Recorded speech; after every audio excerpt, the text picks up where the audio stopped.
ఈ రోజు మనము దేని గురించి ఈరోజు దేవుడు మనతో ఏం మాట్లాడనయ్యున్నారో, ఏది మనకు అవసరమో మనకన్నా దేవునికే బాగా తెలుసు.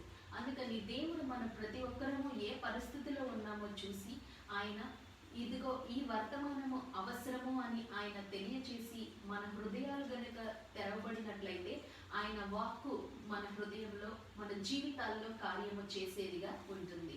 ఈ రోజు మనము దేవుని మనకి ఏమి మాట్లాడనయ్యున్నారంటే ఏంటంటే కీర్తన గ్రంథము 87వ అధ్యాయము 2వ వచనం. అందులో చూసినట్లయితే దేవుడు అన్నిటికన్నా ఎక్కువగా దేన్ని ప్రేమించారంటే సియోను గుమ్మములను ఎక్కువగా ప్రేమించారు. ఏమిటంటే 87 కీర్తన 2వ వచనం చదువుదాం.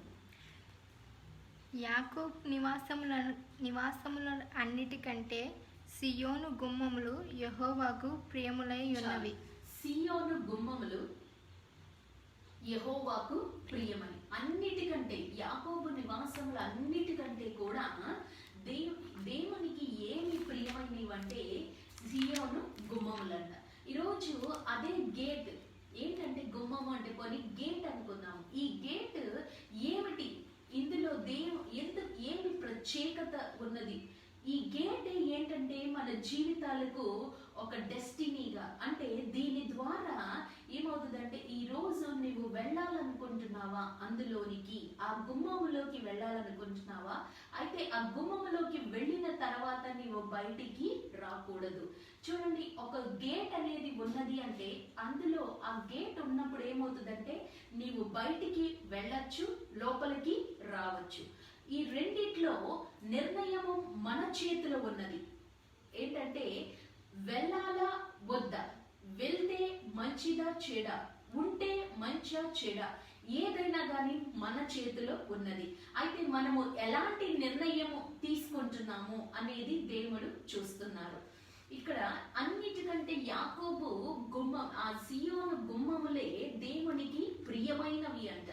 అంటే ఇక్కడ ఏమిటంటే నీవు నేను తీసుకునే నిర్ణయము దేవుడు అది గనుక దేవునికి ఇష్టమైనదైతే ఆయనను ఎంతో ఆశ్చర్య సత్యము చేస్తాయి, అది ఎంతో ఆయనను సంతోష పెడతాయి అన్నమాట. అలా మనము ఉండాలి.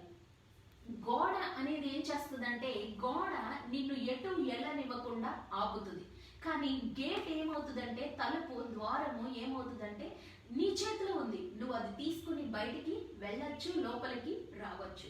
ఇక్కడ ఒక మాట చదివితే ఆదికాండము 22వ అధ్యాయము 17వ వచనంలో చూస్తే దేవుడు అబ్రహాముకి ఇచ్చిన వాగ్దానం ఏంటంటే నీవు శత్రువుల గవిని నీవు స్వాధీన పరుచుకుంటావు అంటారు. శత్రువుల ఎలా అంటే దేవుడు మరి అంత వాగ్దానము చేసినప్పుడు ఈ రోజున ఆ వాగ్దానము చేసిన ఆయన ఎవరు అంటే నమ్మదగిన నీ దేవుడు, నీ తండ్రి, నా తండ్రి. అయితే మన తండ్రి ఏమంటున్నారంటే ఇక్కడ యాకోబుని సియోను గుమ్మములు అన్నిటికంటే దేవునికి ప్రియమైనవి అంట. ఇప్పుడు ఆ గుమ్మము ఏంటి, దాంట్లో ఉన్న ఆ గేట్ కానీ అందులో ఉన్న ప్రత్యేకత, మార్గంలో ఉన్నది ఏంటంటే ఆ రోజు అపోస్తల కార్యం 3వ అధ్యాయంలో కూడా శృంగారం అనే దేవాలయము గుమ్మము దగ్గర ఎవరు కూర్చున్నాడు? కుంటివాడు కూర్చుని ఉన్నాడు. అయితే కుంటివాడు ఏంటంటే చూచి పేతురు యోహానులను చూచి ఏంటంటే వారి దగ్గర నుండి వెండి కానీ బంగారము కానీ ఆశించాడు. కానీ పేతురు యోహాను ఏమంటున్నారంటే మా దగ్గర వెండి బంగారము లేదు, కానీ మేము ఏది కలిగి ఉన్నామో అది నీకు ఇస్తున్నాము అని యేసు నామములో నీవు లేచి నడవమంటే వాడు చీల మండలముల నుండి ఏం చేశాడంట? బలము తెచ్చుకున్నాడు. హల్లెలూయా! ఎంత గొప్ప దేవుడు! కేవలం అతను ఏమడిగాడంటే డబ్బులు కానీ, వెండి కానీ, బంగారం కానీ అడిగినట్లుగా కనపడుతుంది. కానీ మన దేవుడు ఎంత గొప్ప దేవుడు! అడిగిన వాటికంటే, ఊహించు వాటికంటే అత్యధికముగా దయచేయువాడు మన దేవుడు. హల్లెలూయా! ఇక్కడ వాడు కేవలం తేరి చూచాడు. ఏంటి, వారు ఏమన్నా డబ్బులు వేస్తారేమో ఏదన్నా అని చూచాడు. కానీ వెంటనే ఏమైందంట? అతనికి చీల మండలం నుండి బలము తెచ్చుకుని నడిచాడంట. ఆ గుమ్మము దగ్గర పడి ఉన్నాడే వాడు ఒక్కటే నిర్ణయించుకున్నాడు, ఇదిగో ఏది ఇస్తే అది తీసుకుంటాను అని అక్కడ ఉన్నాడు. కానీ దేవుడు అంట ఏం చేశారంటే తనకి ఆ డబ్బు కానీ లేకపోతే బంగారం కానీ ఇవ్వలేదు, కానీ స్వస్థత ఇచ్చాడు. అంటే నువ్వు అడిగినది ఒకటైతే మన దేవుడు అత్యధికముగా ఇచ్చే దేవుడు. ఏది కావాలో ఏది ఇస్తే శాశ్వతముగా ఆ ప్రాబ్లం నీ నుండి వెళ్ళిపోతుందో తెలుసు దేవునికి, అదే దేవుడు మనకు అనుగ్రహిస్తారు. కానీ మనమేమో తాత్కాలికమైన సొల్యూషన్, టెంపరీ సొల్యూషన్స్ వెతుక్కుంటా ఉంటాం. అలాగే ఈ కుంటివాడు కూడా ఏంటంటే అక్కడ కూర్చుని ఆ గుమ్మం దగ్గర అడుక్కుంటున్నాడంట.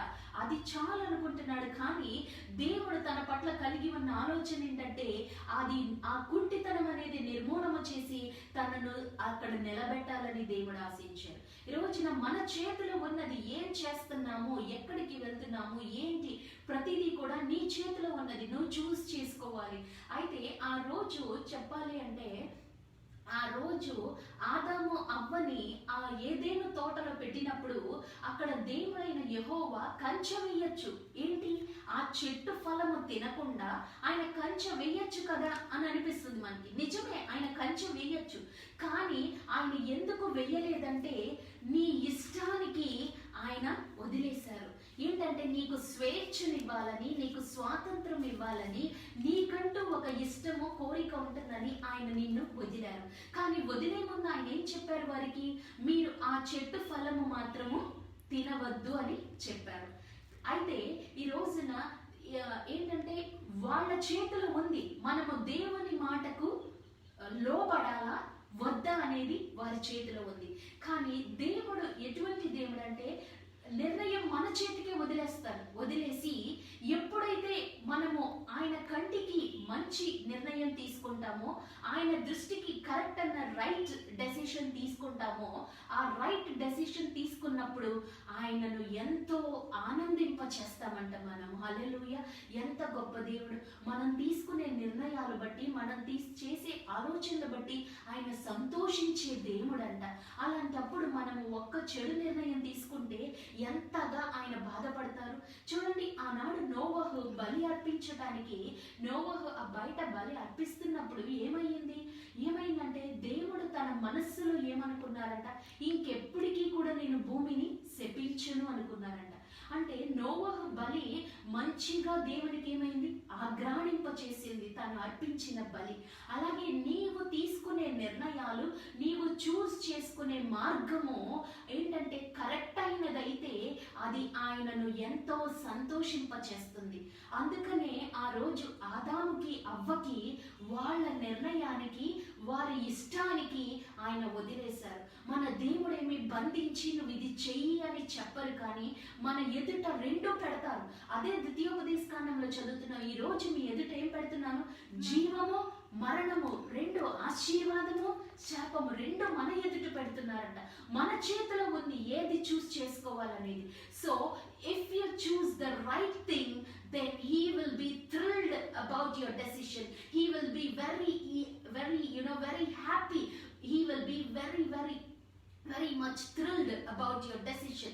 So just praise him. ఏంటంటే నీవు తీసుకునే నిర్ణయము నువ్వు ఆయనకి లోబడితే కనుక ఏమవుతుందంటే ఆ నిర్ణయము ఆయనకి లోబడుటలో కనుక ఉన్నట్లయితే ఆయన ఎంతో సంతోషిస్తారు. ఆ రోజు వీరిరువురికి కూడా, ఆదాముకి అవ్వకి, వారి ఇరువురికి అప్పచెప్పారు. అది వారి చేతిలో ఉంది, తినాలా వద్దా అనేది. కానీ వారు ఏంటంటే దేవునికి ఇష్టము లేని ఆలోచన చేశారు, ఆ పని చేశారు. అందుకని అయినా కూడా దేవుడు వచ్చారంట. వచ్చి నీవెక్కడా అని అడిగితే చెప్పలేకపోయారు. ఈ రోజున నీవు నేను కూడా ఏం ఆలోచనలు చేస్తున్నామో, ఎక్కడ మనము దాక్కుంటున్నామో, ఎక్కడ ఉంటున్నామో ఆయన నిన్ను నన్ను అడుగుతున్నారు. నువ్వు మంచి ఆలోచనలతో, మంచి తలంపులతో ఉండగలుగుతున్నావా? నీ ఎదుట మంచి చెడు రెండు పెట్టారు. అయితే నువ్వు మంచి ఎన్నుకున్నట్లయితే, if you choose to do good, then he will be thrilled at you.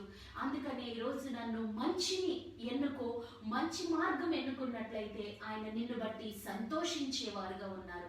ఆ రోజు కయీను ఏబేలు ముందు కూడా, కయీను ముందు మంచి చెడు రెండు ఉన్నాయి. ఎందుకంటే ఏబేలు ఏం చేశాడు, శ్రేష్టమైనది అర్పించాడు.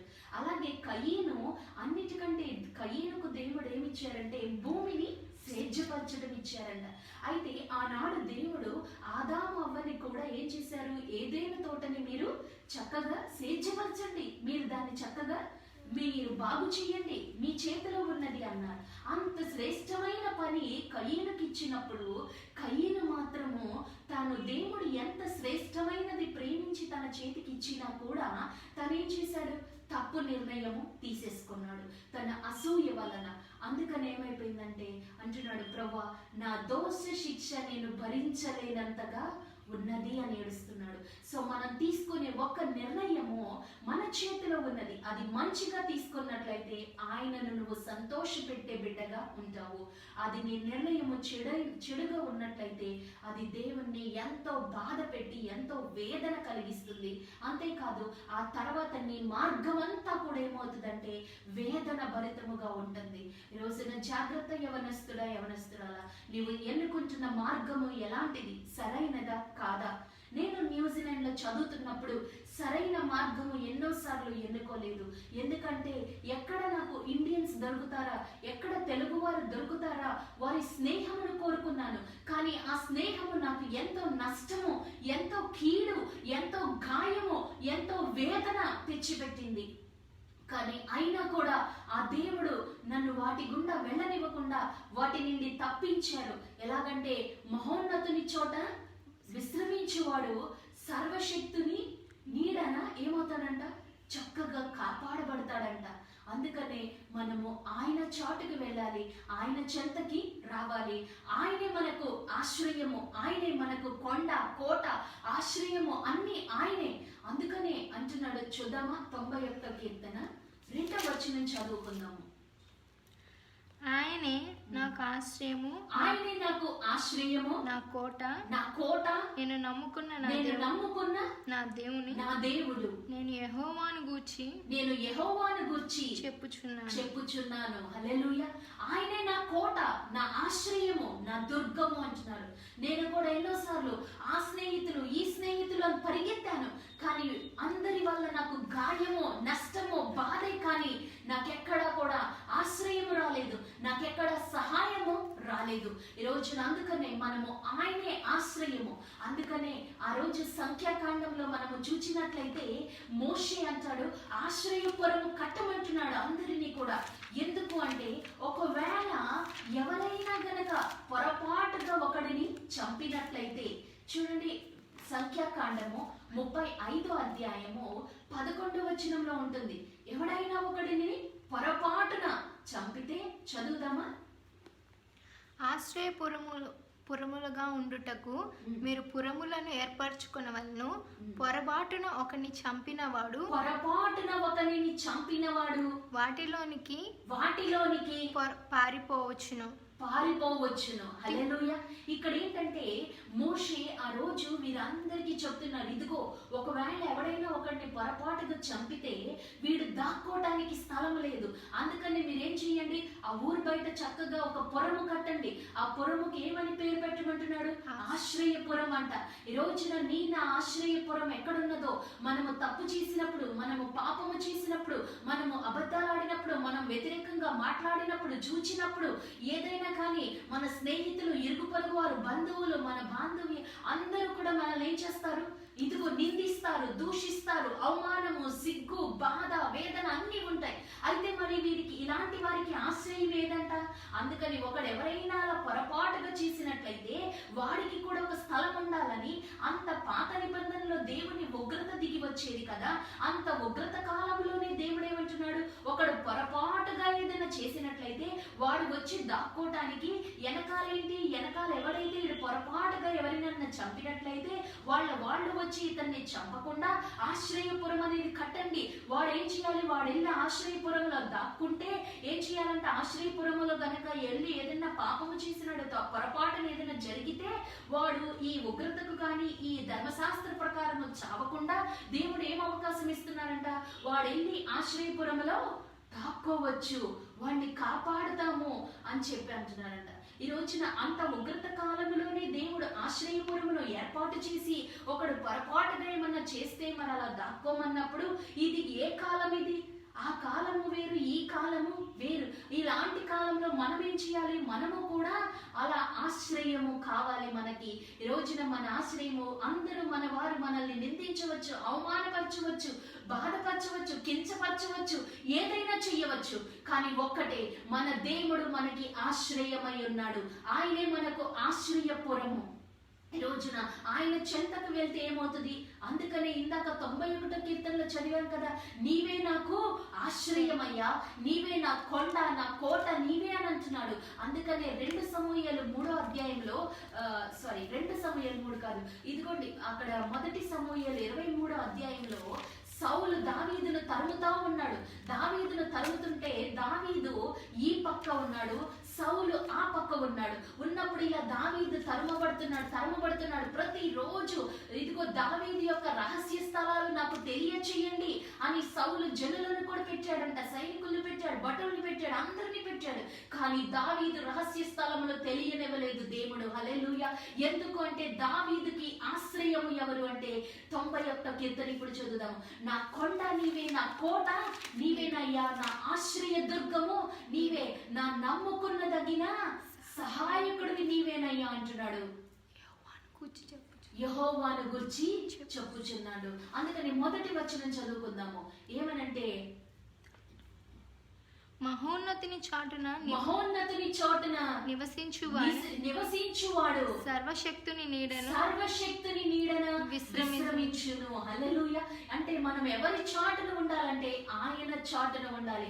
ఆయన గుడారపు మాటులో నిన్ను నన్ను కప్పే దేవుడు. అందుకని ఈ రోజున నీవు ఎన్నుకునే మార్గము ఎటువంటిదో ఈ రోజున జాగ్రత్త. ఈ రోజున ఎలాంటి పరిస్థితి అయినా కానీ, ఒకవేళ తప్పు మార్గం ఎన్నుకున్నావా, ఈ రోజున ఆశ్రయపురముకు రమ్మని దేవుడు పిలుస్తున్నాడు.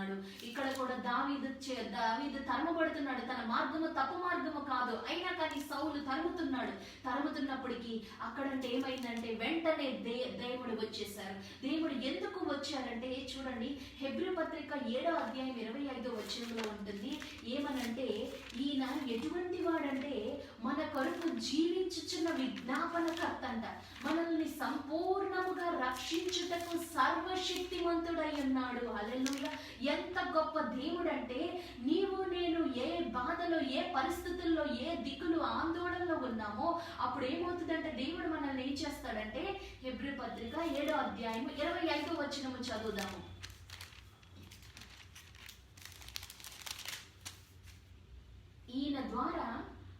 ఈయన తన ద్వారా దేవుని యొద్దకు వచ్చిన వచ్చువారి పక్షముగా విజ్ఞాపన చేయుటకు నిరంతరము జీవించుచున్నాడు. హల్లెలూయా. ఈ రోజు మనం ఒకరికి తప్పు చేస్తే వారు మన పక్షంగా నిలబడరు రేపు. కానీ ఈయన ఎటువంటి వాడంటే, ఎవరు వచ్చిన దేవుని యొద్దకు ఆయన ద్వారా వచ్చిన వారందరినీ ఏం చేస్తారంటే ఆయన ఎటువంటి వాడంటే నిరంతరము జీవించుచున్న విజ్ఞాపనకర్త అంట. ఎల్లప్పుడూ జీవించుచున్నారు. ఏం చేస్తారంటే ఈయన ఇప్పుడు సంపూర్ణముగా రక్షించుటకు సర్వశక్తిమంతుడై ఉన్నాడు. హల్లెలూయా. సంపూర్ణముగా రక్షిస్తాడంట. మనం ఒకరికి ఏదైనా చేసినప్పుడు వారు మనల్ని తిరిగి రక్షించరు సమయం వచ్చినప్పుడు. కానీ దేవుడు ఎటువంటి వాడంటే, నీవు ఎన్నుకున్న మార్గము తప్పైనా కానీ నీవు ఎప్పుడైతే ప్రభువా నేను తప్పు చేశా, నన్ను దయతో క్షమించు అని ఆయన సన్నిధిలో లోబడి ఆయన తట్టు తిరిగినట్లయితే ఆయన వెంటనే కరుణించి కాపాడే దేవుడు ఆయన. హల్లెలూయా. అందుకని ఒక పాట ఉంటుంది కదా, జీవము గల దేవుడు మౌనముగా నుండునా, తన పిల్లలకు ఆయన మేలు చేయకుండునా. ఏంటంట? ఆయన మేలు చేయకుండా ఉండరంట తన పిల్లలకి. జీవము గల దేవుడు మౌనముగా నుండునా. ఈ రోజున మనం ఇతరులకు ఏదైనా చేస్తే సమయం వచ్చినప్పుడు వారు మౌనముగా ఉండవచ్చు, వారు దూరముగా ఉండవచ్చు. కానీ నీ దేవుడు ఎటువంటి వాడంటే మౌనముగా ఉండే దేవుడు కాదు, నిరంతరము జీవించుచున్న విజ్ఞాపనకర్త. అంతేకాదు, రక్షించుటకు సంపూర్ణముగా రక్షించుటకు శక్తిమంతుడై ఉన్నాడు. హల్లెలూయా. ఇక్కడ దావీదు తప్పేమి చేయలే, కానీ సౌలు తరుముతున్నాడు అసూయతో. అలాంటి ఆ సమయంలో కూడా దావీదుని దేవుడు ఏం చేశారు? వెంటనే అంట దూత వచ్చాడు. ఒక దూత వచ్చి సౌలుతో అంటున్నాడంట, ఇదిగో ఫిలిస్తీయులు మనలను తరమటానికి వస్తున్నారు అనగానే ఏమైపోయాడంటే సౌలు దావీదును తరమటము మానివేసెను అని ఉంది. హల్లెలూయా. దేవుడు మనకి ఆ దూతను పంపించి ఏం చేశారు? తరమటము సౌలు దావీదుని మానివేసేలాగా చేశారు. రోజున ఏ మార్గము ఎన్నుకున్నావో, ఏది ఎన్నుకున్నా ఒకవేళ సరైనది కనుక అయితే, కరెక్ట్ మార్గం అయితే మంచిది, దేవుడు నీకు తోడుగా ఉండి నడిపిస్తారు. ఒకవేళ తప్పు మార్గంలో ఉన్నట్లయితే భయపడమాక, దేవుడు మరొక అవకాశం ఇస్తున్నారు. ప్రభా, ఇంతకాలము నేను నడిచిన మార్గము తప్పు, కానీ రోజున నీవు నన్ను ప్రేమతో పిలుస్తున్నావు, నన్ను హెచ్చరిస్తున్నావు, నన్ను ఆదరిస్తున్నావు, నన్ను ప్రోత్సాహపరుస్తున్నావు. అందుకని నేను తిరిగి మరలా సరైన మార్గంలోకి రావాలనుకుంటున్నానని పూర్తిగా ఆయన మీద ఆనుకున్నట్లయితే 100% నీ హృదయము ఆయనను గనక ప్రేమించినట్లయితే ఆయన నిన్ను నన్ను వదిలివేసే దేవుడు కాదు. ఆ రోజు ఏమైనదంటే 2 సమూయేలు 3వ అధ్యాయంలో అబ్నెరు ఏం చేస్తున్నాడంటే, ఒకప్పుడు అనుకోకుండా ఏం చేశాడంటే యోవాబు తమ్ముడైన అషాయేల్ని చంపేశాడు. అలా చంపినప్పుడు ఇప్పుడు ఏమైందంటే యోవాబు సమయము చూసి అబ్నేర్ను చంపాలని కోరుచున్నాడు.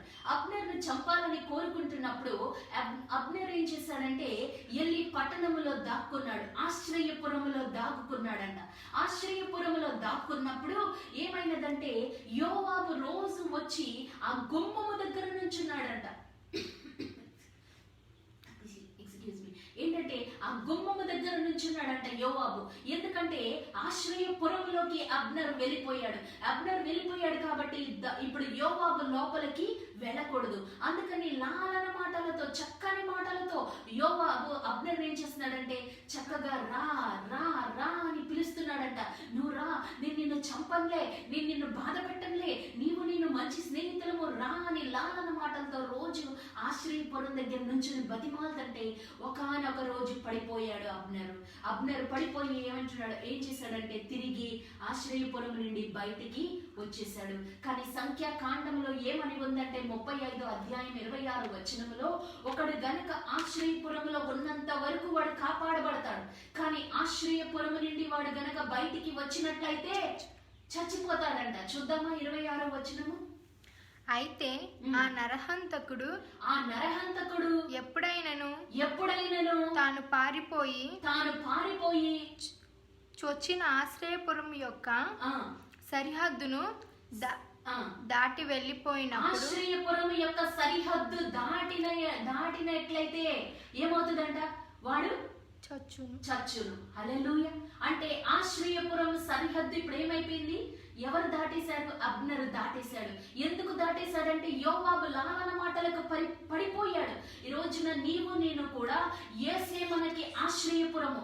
ఇది వరకు నువ్వు పడిపోయావు నిజమే, కానీ ఒకసారి యేసుని అంగీకరించావు, ఒకసారి యేసుని తెలుసుకున్నావు. యేసుని తెలుసుకున్న తర్వాత ఇలాగే అపవాది కూడా గుమ్మములో సరిహద్దులో నిలబడి లాలన మాటల చేత ఆనాడు సంసోన్ను ఎలాగైతే దలైలా లాలన మాటల చేత చెప్పి అడిగినదో ఏమైపోయింది? దలైలాకు పడిపోయాడు సంసోను, తన రహస్యము చెప్పేశాడు. అలాగే నీవు కూడా రహస్యమును బయట పెట్టమాక, నీవు ఆశ్రయపురములోనే ఉండాలి. నువ్వు ఆశ్రయపురము దాటినట్లయితే వాడు లాలన మాటలతో సరిహద్దు దగ్గర ఉంటాడు. అందుకని దేవుడికి గుమ్మములంటే అంత ఇష్టమంట. అన్నిటికంటే నేను గుమ్మములను ఏం చేస్తున్నాను? నాకు ప్రీతికరమైనవి, నాకు ప్రియమైనవి అంటున్నాడు. ఈ రోజున గుమ్మము దాటమాక, ఈ రోజు గుమ్మం. అందుకనే ఈ రోజున వాడు ఈ వ్యాధి కూడా అందుకనే వచ్చిందేమో. Social distance. ఎంతవరకు సోషల్ డిస్టెన్స్? ఇంట్లో ఉంటేనే, బయటికి వెళ్తే సోషల్ డిస్టెన్స్ ఏమైపోతుంది? పోతుంది. అందుకనే స్వయంత్రణ కావాలంటున్నారు. అందుకనే నువ్వు ఇంటిలో నుండి దాటవద్దు, అపవాది పట్టుకుంటుందేమో, జాగ్రత్త.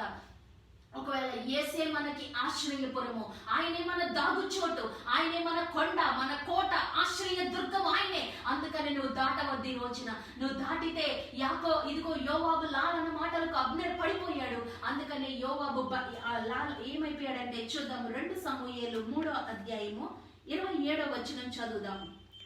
అబ్నేరు తిరిగి హెబ్రోనునకు వచ్చినప్పుడు సంగతి ఎవరికి వినబడకుండా గుమ్మము నడుమ ఏకాంతముగా అతనితో మాట్లాడవలనని యోవాబు అతనిని పిలిచి తన సహోదరుడగు చాలు ఏంటంటే పిలిచేశాడంట. ప్రతిరోజు పిలిచాడు. వచ్చాడు కానీ అబ్నెర్ రాలేదు. కానీ ఈ రోజు ఏమైపోయింది, వచ్చేసాడు అబ్నెరు. ఆశ్రయపురములో నుండి గుమ్మము సరిహద్దులో ఉన్నాడంట. అయిపోయింది. ఎందుకు వచ్చావు సరిహద్దుకి? పొరపాటున చంపావు ఆ రోజు అషాయేల్ని, కానీ ఎందుకు ఆశ్రయపురము దాటేశావు? అయ్యో, ఈ రోజున యవనస్తురాల, ఏ స్త్రీ ఏ పురుషుడు ఎవరు ఏమో నాకు తెలియదు, కానీ ఒకవేళ ఆశ్రయపురములోకి రాలేదేమో రా నువ్వు. ఒకవేళ ఆశ్రయపురంలో ఉన్నట్లయితే అక్కడే ఉండు. లాలన మాటలకు పడిపోవద్దు, అపవాది చిక్కులలోకి పడిపోవద్దు. వాడు గర్జించు సింహము వలె తిరుగులాడతాడంట. ఎవరిని ప్రేగుదామని ఆశ్రయపురము దాటవద్దు. ఆయన పాదాలని నీకు అది దాటి రావద్దు. అందుకనే అబ్నేరు దాటి వచ్చేసాడు సరిహద్దులోకి. వెంటనే ఏమైపోయిందంటే యోవాబు తనను పక్కకు తీసుకుని వెళ్లి చంపేశాడు. ఈ రోజున అందుకనే గుమ్మము దాటవద్దు, సరిహద్దు దాటవద్దు. ఈ రోజున మన ఆశ్రయము ఆయనే, మన జీవితము, మన అన్ని కూడా ఆయనే. ఈ రోజున ఏ మార్గము ఎంచుకున్నావో ఆ రోజు పొరపాటున చంపాడు. అందుకనే కానీ ఆశ్రయపురంలో ఉండలేకపోయాడు. ఎప్పుడైతే యోవాబు లావన మాటలకి పడిపోయాడు, సెడక్టివ్ వర్డ్స్ కి పడిపోయాడు. ఈ రోజున నీవు నేను కూడా ఒకవేళ అపవాది మాటలకు పడిపోతున్నామేమో జాగ్రత్త. ఏం కాదులే, అది చూడు అంటుంది, ఏం కాదు ఇది చెయ్యి అంటుంది. నువ్వు ఇది వరకు పడిపోయావు, కానీ ఏది నువ్వు పడిపోయావో, ఏది చేస్తే పడిపోతావో అపవాదికి బాగా తెలుసు. నీ బలహీనతను పోషించవద్దు, నీ విశ్వాసమును పోషించు. ఏమిటంటే do not feed your weakness, feed your faith. నీ బలహీనతను పోషించవద్దు. అబ్నేర్ ఏం చేస్తున్నాడు? తన బలహీనత భయము. అందుకని యోవాబు మాటలకు పడిపోయి ఆశ్రయపురం నుండి బయటికి వచ్చేసాడు. వెంటనే ఏమైపోయింది, యోవాబు తనను చంపేశాడు. ఈ రోజున అందుకని నీవు నేను కూడా గుమ్మము దాటవద్దు, సరిహద్దు దాటవద్దు. దేవుడు నీకు నాకు ఒక కంచె వేశాడు. యేసు రక్తమనే కంచె వేశాడు. ఆ కంచెలో ఉందాము, కాపాడుకుందాము. ఆయన మనకేంటంటే ఆయన మంచి చేస్తారు, కానీ నీవు ఎన్నుకున్న దాన్ని బట్టి ఉంటుంది. ఈ రోజున నువ్వు దాటడానికి ఇష్టపడుతున్నావా? దాటవద్దు. ఆశ్రయపురములో ఉందాము, ఆయన పాదాల దగ్గర ఉందాము, ఆయన వాక్యములో వెలుగులో నడుద్దాము. చీకటిలో వద్దు, ఈ రోజున వాక్యపు వెలుగులో నడుద్దాము. అందుకని ఒక చోట ఉంటుంది, మీరు విశ్వాసమునకు విధేయులై ఉండాలి. ఆశ్రయపురములో మనము ఆయనకి విధేయత చూపుతూ, ఆయన మాటకు విధేయత చూపుతూ, ఆయన స్వరము వింటూ, అపవాది లాలన మాటలకు పడిపోకుండా. ఆ రోజు పడిపోయిన సంసోను ఏం చేయలేకపోయాడు, కానీ అయినా మన దేవుడు కరుణ వాత్సల్యత కలిగిన దేవుడు. సంసోను బ్రతిమలాడుకున్నాడు, మరొక అవకాశం ఇవ్వు ప్రభు అని అంటున్నాడు. ప్రభు, ఈ ఫిలిస్తీన్లు నా 2 కళ్ళు తీసినందుకు గాను అంటున్నాడు. అంటే దేవుడు తను పిలిచిన పిలుపు ఫిలిస్తీన్ని హతము చేయాలని, కానీ ఇప్పుడు తను మాత్రం పగ కోసము అంటున్నాడు. అయినా కానీ దేవుడు కరుణ సంపన్నుడు, అవకాశం ఇచ్చారు. తను బ్రతికి ఉన్న కాలము చంపిన సంఖ్య కన్నా కూడా చనిపోయినప్పుడు చంపిన వారి సంఖ్య ఎక్కువ ఉన్నది. మన దేవుడు అంత కరుణ వాత్సల్యత కలిగిన దేవుడు. ఎందుకంటే మనిషి కూడా ఎంతో పాపము చేశాడు, ఎంతో దేవునికి అయిష్టంగా నడిచాడు, ఎంతో హేయమైనవి చేశాడు. కానీ శ్రమలో ఉండగా తన దేవునికి మొరపెట్టాడంట. శ్రమలో ఉన్నప్పుడు మనిషికి దేవుడు ఏమైపోయాడంటే తన దేవుడు అయిపోయాడు. చూద్దామా అన్నమాట. 2 దినవృత్తాంతాలు 33వ అధ్యాయము 12వ వచనము చూద్దాం.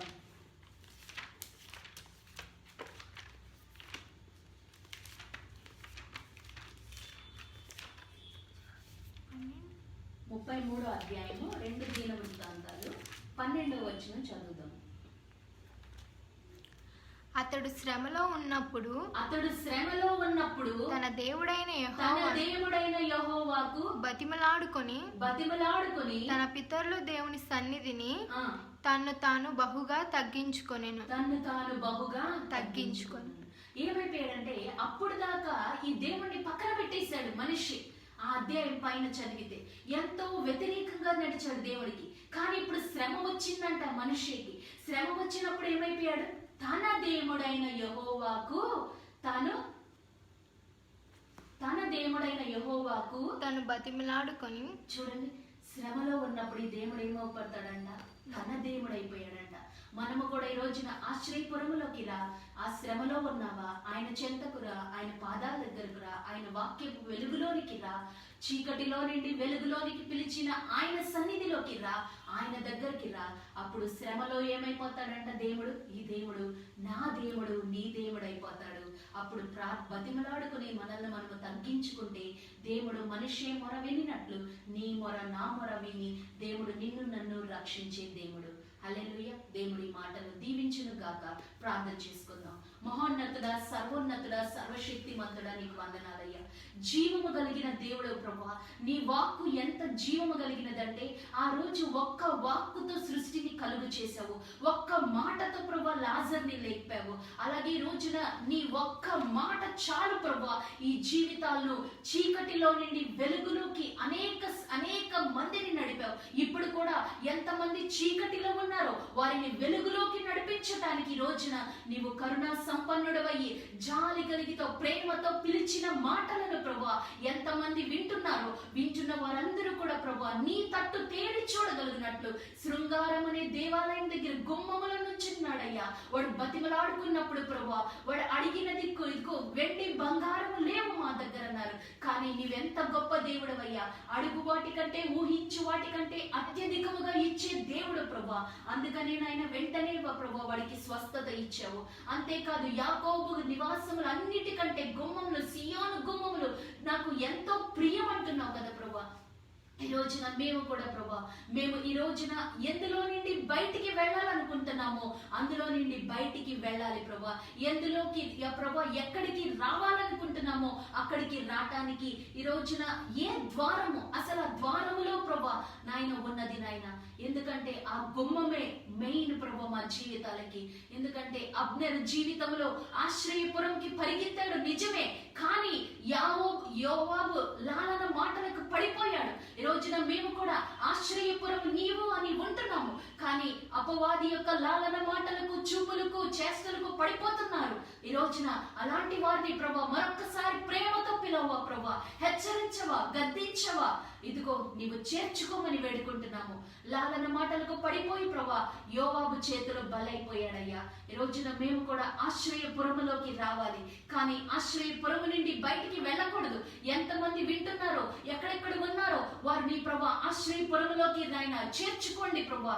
ఇదిగో బయటికి వెళ్లకుండా కంచె వేయండి, యేసు రక్తం అనే కంచె వేయండి. ఎక్కడెక్కడ అపవాది వారిని ఇదిగో బయటికి లాగాలని ప్రయత్నిస్తుందో అటువంటి ప్రతి వాటిని బంధించి మీరు ప్రతి కంచె వేసి యేసు రక్తములని కంచె వేసి ప్రతి ఒక్కరిని ప్రభా ఆశ్రయపురములోకి చేర్చుకోమని మమ్మల్ని మేము వింటున్న ప్రతి ఒక్కరిని మీ హస్తాలకు అప్పచెప్తూ దీవించి ఆశీర్వదించి కాపాడి భద్రపరచమని యేసు నామమున అడిగి వేడుకుంటున్నాం తండ్రి. ఆమేన్. దేవుడి మాటలు దీవించును గాక.